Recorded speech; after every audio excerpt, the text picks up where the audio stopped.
Bonjour, aujourd'hui nous allons voir comment résoudre un exercice. Bien évidemment, cet exercice, vous devez le faire en premier au brouillon avant de regarder cette correction. N'hésitez pas à mettre cette vidéo en pause pour avoir le temps de réfléchir. Cet exercice est indispensable à la suite du cours. Commençons par lire cet exercice et par repérer les données indispensables de l'énoncé. Donc, vous devez préparer une solution aqueuse de glucose de concentration en glucose C est égale à 0,25 mol par litre. Vous disposez d'une balance, d'une coupelle de pesée, d'une spatule, de glucose, d'eau distillée, d'une fiole jaugée de 50 ml. On vous donne la masse molaire du glucose qui vaut grand M est égal à 180 g par mol.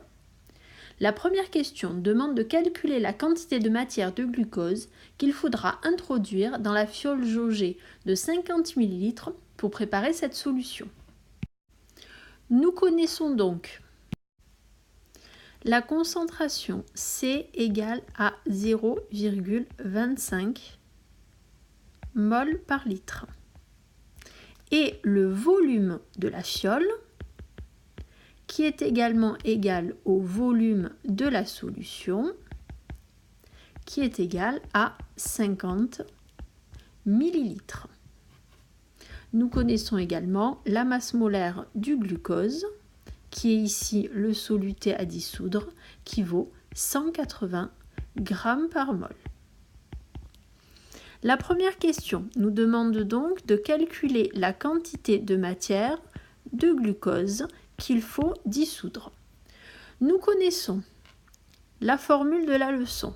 C, concentration molaire, est égale à N divisé par V. On peut donc en déduire que la quantité de matière N est égale à C fois V. La quantité de matière s'exprime en mol, la concentration en mol par litre, et donc le volume en litres. On peut donc réaliser l'application numérique de cette relation.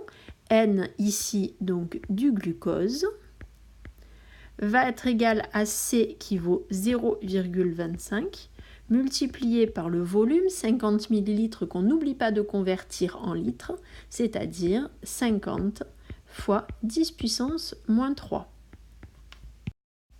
Cela nous permet d'obtenir le résultat 1,25 fois 10 puissance moins 2 mol. Si vous n'obtenez pas ce résultat, reprenez la vidéo sur l'utilisation de votre calculatrice pour arriver à faire le calcul avec les puissances de 10 correctement. La question numéro 2, maintenant, nous demande d'en déduire. En déduire, ça veut dire qu'on se sert du résultat de la question précédente, la masse de glucose. Donc M glucose égale point d'interrogation.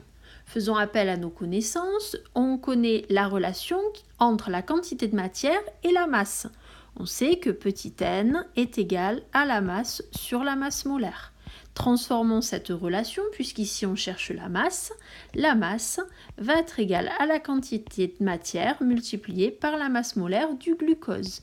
Donc ici, 1,25 fois 10 puissance moins 2 multiplié par 180. Ce qui nous permet d'obtenir une masse qui est égale à 2,25 g. Nous avons calculé donc dans une première question la quantité de matière de glucose, dans une deuxième question la masse du glucose qu'il va falloir introduire. La question numéro 3 nous demande d'écrire le protocole de préparation de cette solution. Pour procéder à cette dissolution, on va procéder en plusieurs étapes. La première étape étant la pesée. On pèse la masse calculée précédemment, à savoir 2,25 g de glucose, à l'aide d'une balance sur laquelle on a réalisé la tare, d'une coupelle et d'une spatule. Deuxième étape, on introduit le solide dans la fiole jaugée de 50 ml en utilisant, si besoin, un entonnoir.